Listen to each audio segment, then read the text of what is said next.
بشارت سنا دیجیے وبشر الصابرین، صبر اور تقوی،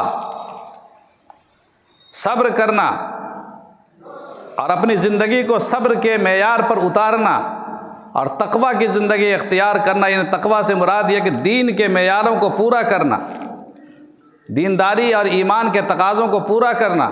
اگر مومن ہے، صاحب ایمان ہے اور تقوی کے معیاروں کو اور ایمان کے معیاروں کو پورا نہیں کرتا ہے اور صبر کی زندگی نہیں اختیار کرتا ہے تو ظاہر بات وہ کسی بھی امتحان میں کامیاب نہیں ہوگا، وہ برباد ہو جائے گا۔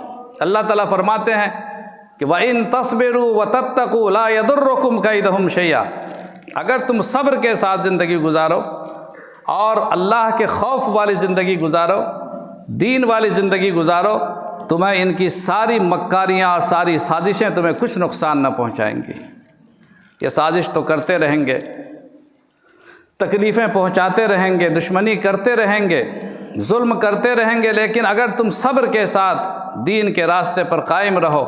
صبر کہتے ہیں من نہیں چاہتا ہے دین پر چلنے کا، حالات ویسے نہیں ہیں دین پر چلنے کے، تقاضے چاروں طرف کاٹے ہی کاٹے ہیں، لیکن پھر بھی ہمیں دین کے راستے پر چلنا ہے، اس کو کہتے ہیں صبر۔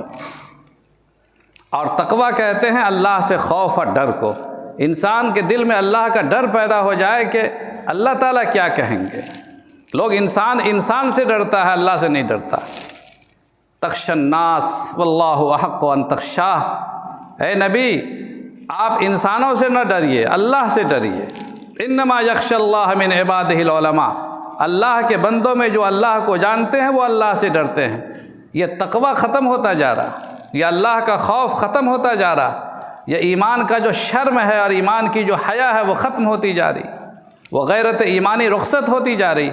قرآن کریم نے ضمانت دی ہے کہ اگر تمہارے اندر صبر ہے اور تقوی ہے تو ساری سازشیں اور سارے مکاریاں اور ساری تدبیریں فیل ہو جائیں گی، تمہیں کچھ نہیں بگڑے گا۔ لا یضرکم کیدہم شیئا، تو ان کا نقصان، ان کی تدبیریں اور ان کی سازشیں تمہیں کچھ بھی نقصان نہیں پہنچائیں گی، اور یہ نظام چلتا رہے گا۔ ستیزہ کار رہا ہے ازل سے تا امروز، ستیزہ کار رہا ہے ازل سے تا امروز، چراغ مصطفی سے شرار بولہبی۔ ابو لہب کا چراغ جلتا رہے گا، ابو جہل کا چراغ جلتا رہے گا، اس کے شعلے بھڑکتے رہیں گے، اور مسلمانوں کو اپنے مکان، اپنے ایمان کی حفاظت کی فکر ہر حال میں کرنی ہوگی۔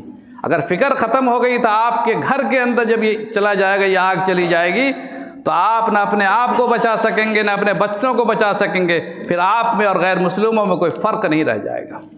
قرآن کریم نے